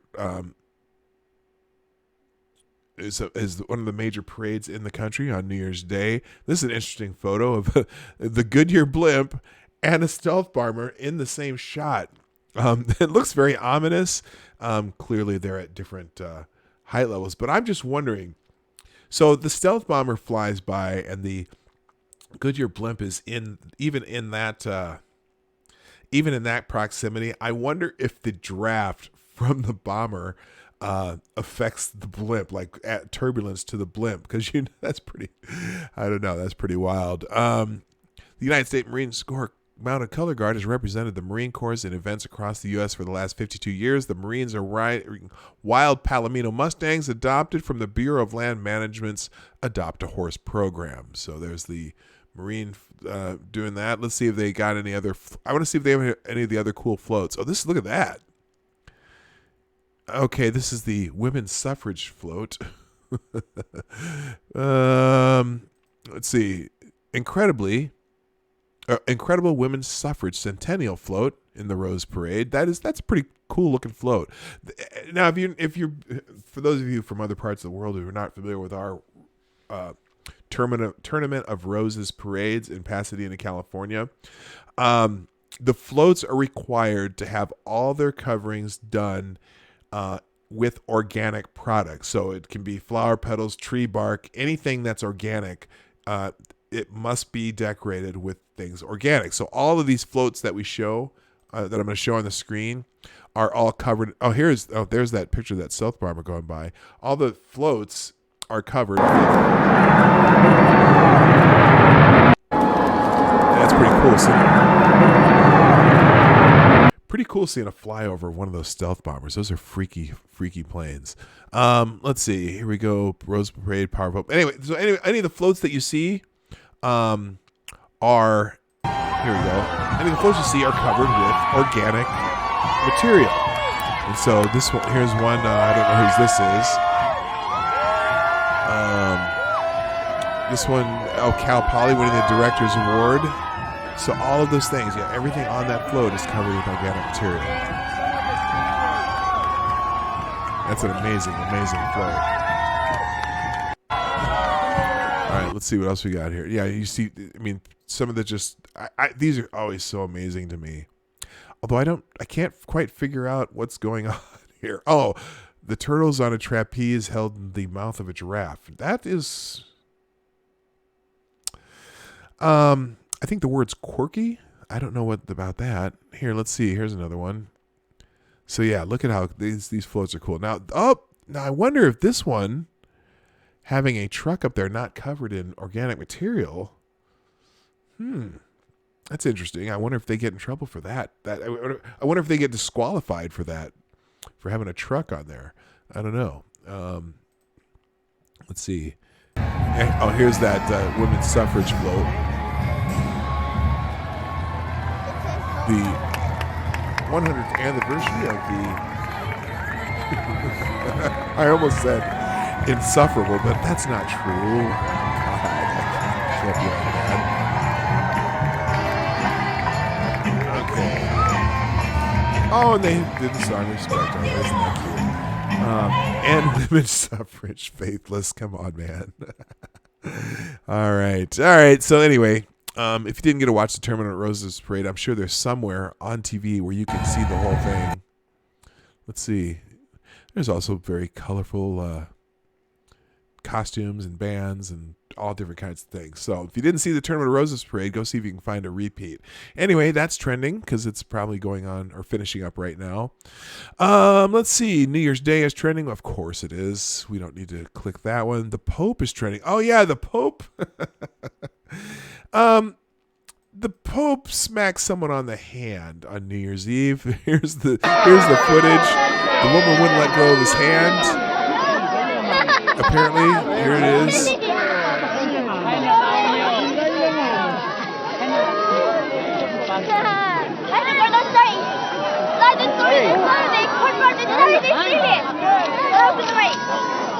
Okay, so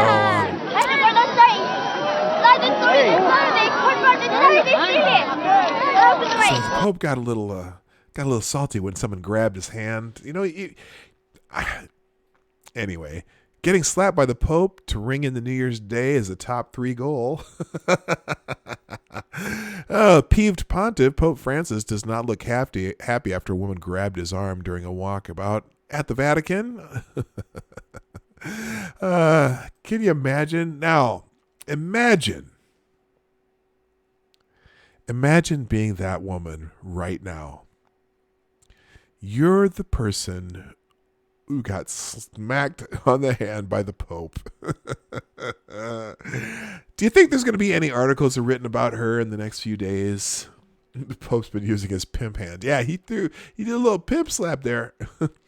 NBC Rose Parade, that's trending, of course. Cillian Murphy, new Terry's Await in the trailer for A Quiet Place Part 2. I'm not watching that, so I'm not clicking. Heechul, K-pop, not clicking. Starting 2020. Oh, it's trending in food. Why is that trending in food? If someone says it's raining and another one says it's dry, it's not your job to quote them both. Your job is to look out and find out which is true. Starting 2020. Uh-oh, K-pop. Nope, we're not doing that. Happy New Year, Eastern Time Zone, LOL. Now starting 2020 off with M. Robbins, another bonus mini print. That's somebody named Kai who does artwork. Very nice. Starting 2020 with my favorite people. Okay, good for you. People are talking about how they're starting 2020. I'm done with that. Next, Danny Ings, soccer, trending. Nope, I'm skipping it. Dillard, trending. What? Ladies and gentlemen. Ladies and gentlemen, we have our first hashtag, ho! Ha ha! The first hashtag, hey, goes to Stella. Stella, also known as a Twitter trend thought, I want good sex under the Christmas tree in the new year. That's Stella's contribution to Dillard, because Dillard is in all these hashtags she used to make sure that she gets to trend on Twitter, thus known as a Twitter trend thought or a hashtag hoe. Congratulations, Stella. Dillard's New Year's Day sale, where we're waiting in line for 40 minutes to pay because you start judging the choices of people in front of you. Does she really need 40 Christmas placemats? 65% of this price for polo shirts. Dillard's sale is always defeated. Apparently Dillard's is having another hashtag. Oh, that's the same girl. That's still Stella. Stella is a prolific hashtag host. She got on here twice. All right, I don't care about Dillard's having a sale and people are tweeting about it. Who cares? Page 1 of 365, meaning the first day of the new book known as Your Year First Year in 2020. I'm not clicking it. Started 2020, not clicking it. WandaVision. What is WandaVision? WandaVision will be released in 2020 instead of the original spring 2021 release. WandaVision? Is that it's a Marvel movie? WandaVision is getting released this year instead of 2021. Can I say legendaric? Okay, so it'll be okay, here we go. This is Disney and themselves tweeting about this.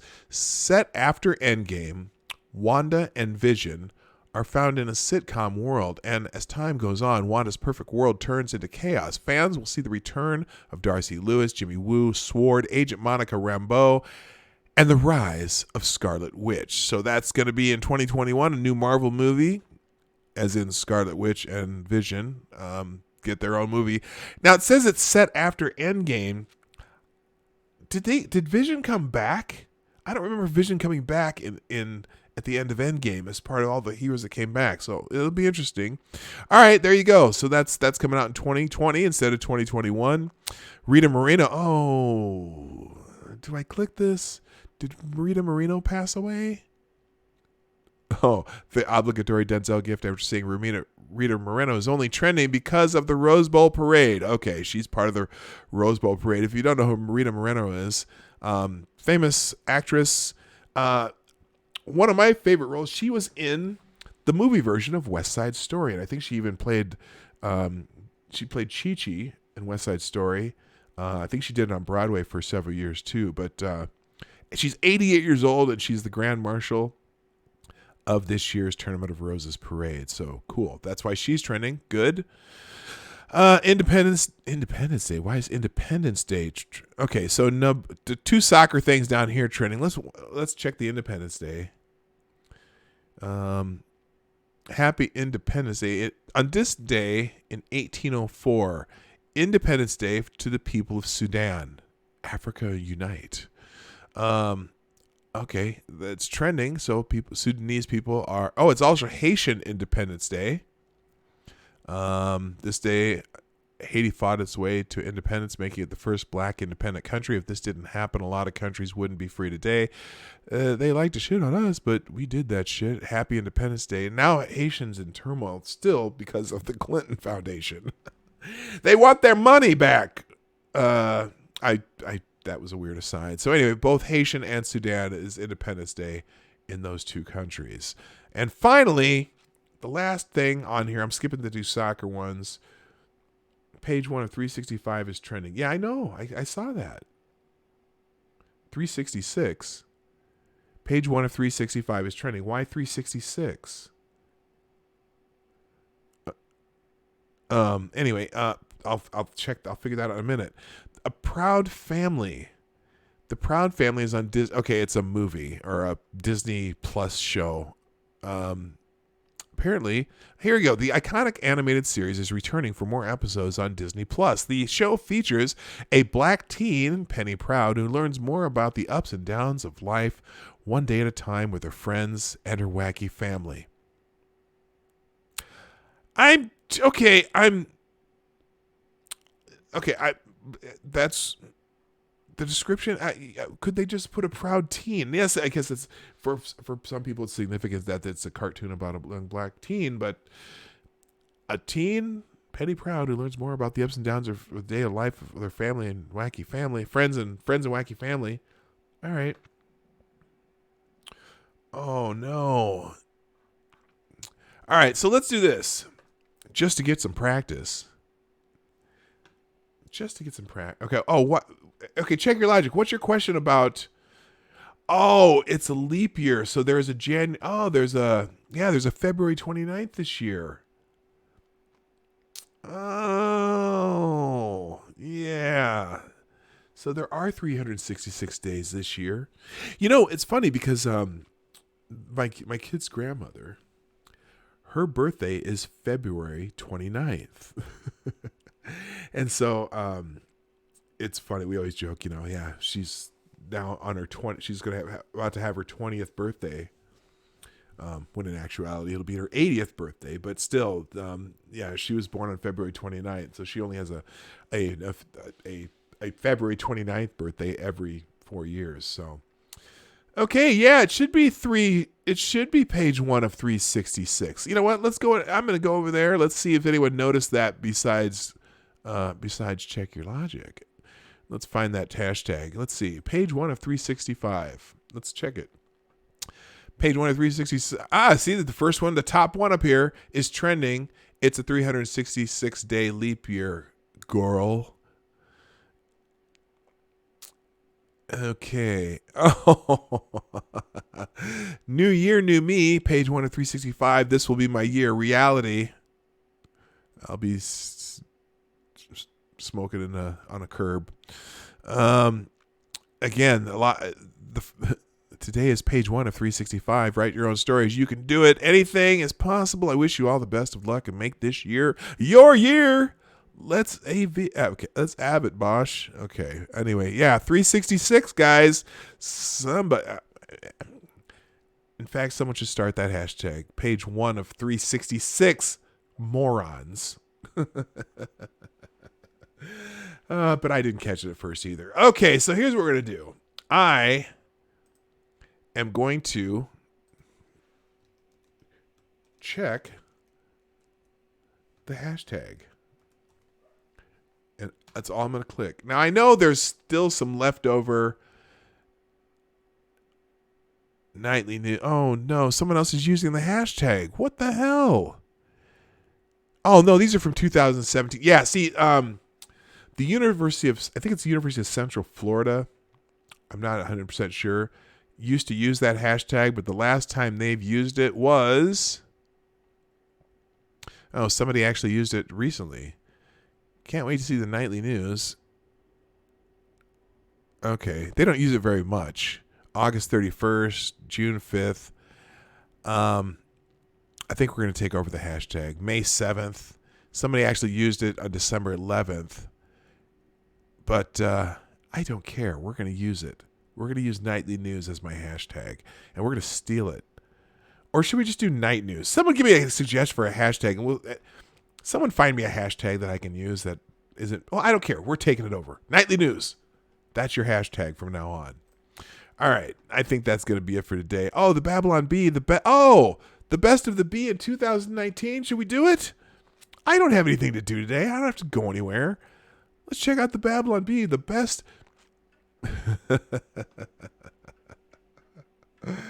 Oh, the Bee is awesome.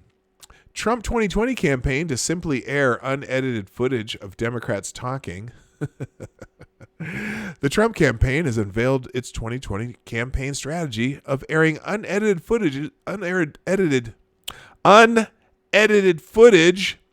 of speeches and press conferences by far-left Democrats like Alexandria Ocasio-Cortez, Ilhan Omar, Rashida Tlaib, and that other one. GOP commercials will air the footage around the clock. The speeches will not be edited in any way. Rather than pushing their own policy proposals, Republicans will just remind the nation of just who it is they're running against.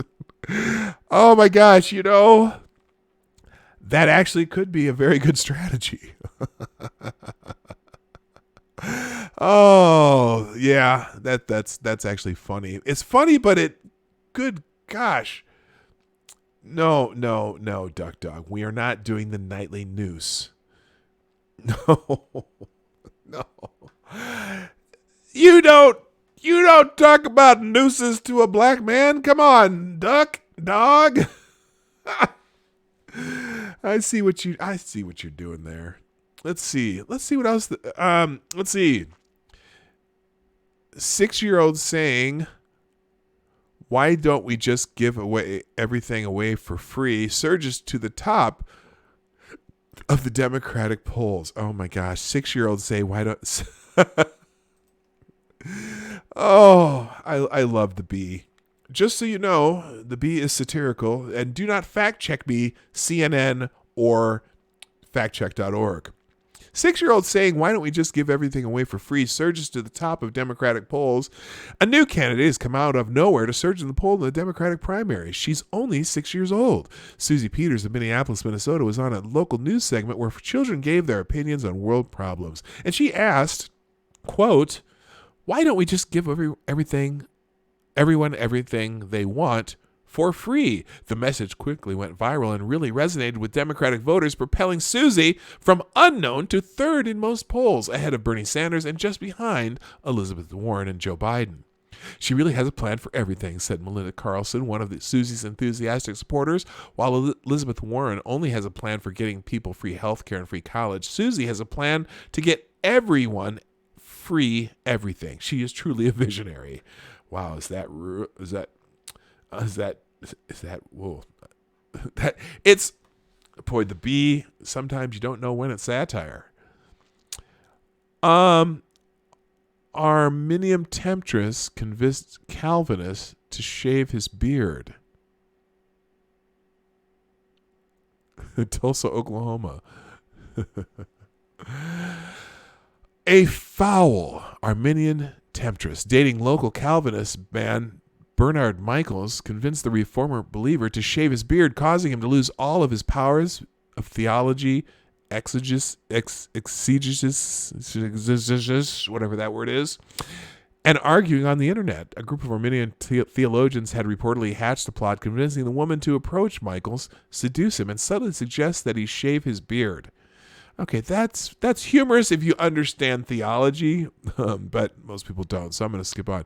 Man who constantly calls people snowflakes, deeply offended by slightest criticism of President Trump. Now that is funny. That is funny, and I just saying. Local man Peter Elliott, who calls nearly every person he argues with online a precious snowflake, is getting severely offended at the slightest criticism of President Donald Trump, sources confirmed Monday. See that the Babylon Bee is becoming a equal opportunity satire site. Hey, you snowflake libtard, why don't you move to Mexico if you love Mexicans so much? You snowflakes are so fucking precious, Elliott recently posted in a response to a commenter on a Yahoo News story. Mere moments later, another Yahoo user replied to Elliott's comment and questioned whether the president's policy was good for the U.S. economy, causing the local builder to become uncontrollably outraged as the comment triggered his emotions. Elliott then went nuclear on his online nemesis, according to sources, posting massive, seething rants against the foe without any regard for proper paragraph indentation or punctuation, as the man, in his unbridled rage, found himself completely unable to cope with reasonable criticism of the president for whom he voted. According to sources close to them, Elliott engages in multiple similar arguments daily. Yep, there are plenty of those too. There you go. We'll stick with nightly news unless we think of something else.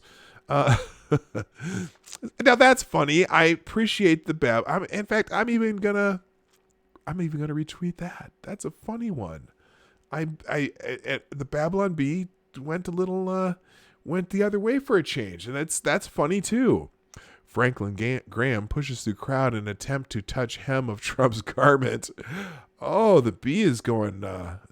They must have hired some onion people at the Bee, because that's another kind of a leftish funny there, proving that they can go both. Proving, proving they can go both ways. Oh, and the last one we're going to do, this is probably the best of 2019. Bill Clinton, Epstein's cause of death depends on what your definition of suicide is. Philadelphia, Pennsylvania. Speaking to a packed 30-seat arena, Bill Clinton remarked on Jeffrey Epstein's recent passing, saying that Epstein's cause of death really depends on what your definition of suicide is. Did Epstein commit suicide? Asked an attendee at the event. A wide-eyed Clinton shrugged his shoulders. I mean, it really depends on what your definition of suicide is, eh?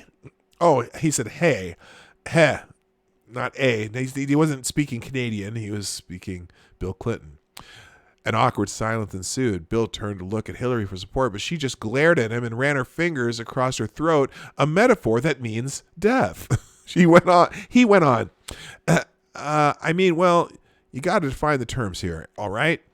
And if you mean, did he hang himself without any outside assistance, then I'd say that does not fall under the definition of what may or may not have occurred.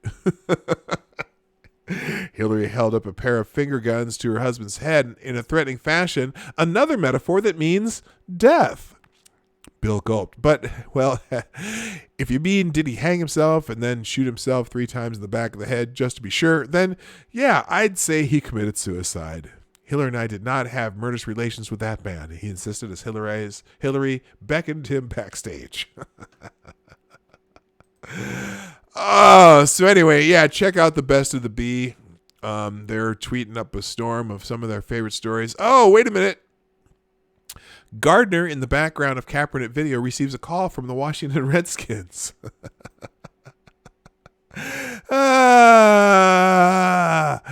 A Gardner, visible in several shots of Colin Kaepernick's workout video, has been signed as a lineman by the Washington Redskins. After noticing the man's speed, raw strength, and dedication, the Redskins signed the Gardner as an offensive lineman. The man received calls from several calls from NFL teams, but settled with the Redskins as he liked their shrubberies and promised he'd still be allowed to mow their lawns.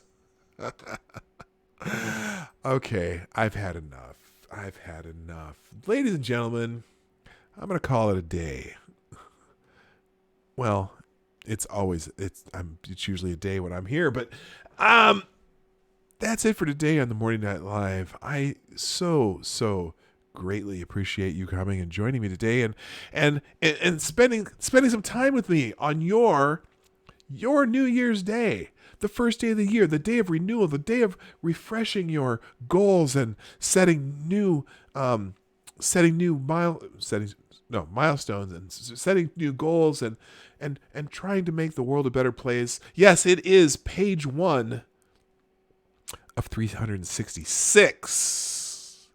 366. And while you are contemplating the world that you live in, please make sure that you, on your way out, hit the like button and share the stream to people who may be interested. Yes, we're going to try to get to that goal of 1,000 by July, but just, share with the people you love. You can go on Facebook, Reddit, Tumblr, LinkedIn. What's that one that they used to have? The one that's shut down. MySpace. Yeah, that MySpace. Try that one too. MySpace still exists. And if you'd like to help the show financially, you can always throw something in the tip jar. If you are entertained, throw something in the tip jar. In the description down below, there are special alerts and notices for things like that. I'm sorry, I got distracted. Yes, today is a day, Ryan. It is a day. Liberals dispute this fact. Yes, they do. Happy New Year, P-Dog Night and Chat. See you the next time. Yes, which will be tomorrow at 10 a.m. Eastern, 9 o'clock Central, because that's when we're here, Monday through Friday, 10 o'clock Eastern, 9 o'clock Central. Yes, we will be here. And super chats and donations can go through the Streamlabs link down below, or you can Venmo at P-Dog Night if you really don't want to pay any fees or have, whatever. Thanks again for being here. You know that how much I appreciate you all. Happy New Year. Have a great 2020 and the new decade also. My name is P-Dog Night, and I'm out of here. Thank you. Happy New Year. Hey, this is P-Dog Night, and thank you for watching today on the P-Dog Night channel. If you have an observation or remark you'd like to make about this video or my channel, I absolutely welcome you to write it in the comment section down below. I really look forward to hearing from you. And before you go, if you like what you saw but you're not already subscribed, please make sure you hit the subscribe button and definitely click that bell that pops up afterward so you'll be notified when I post new videos or when we go live. I broadcast my live show, The Morning Night Live, Monday through Friday at 10 a.m. Eastern, 9 o'clock Central. A special thank you to all supporters of this channel who share our videos on social media and who make donations through the Streamlabs link, which is also in the description down below. Thanks again, and until next time, I'm P-Dog Night, and I'm out of here.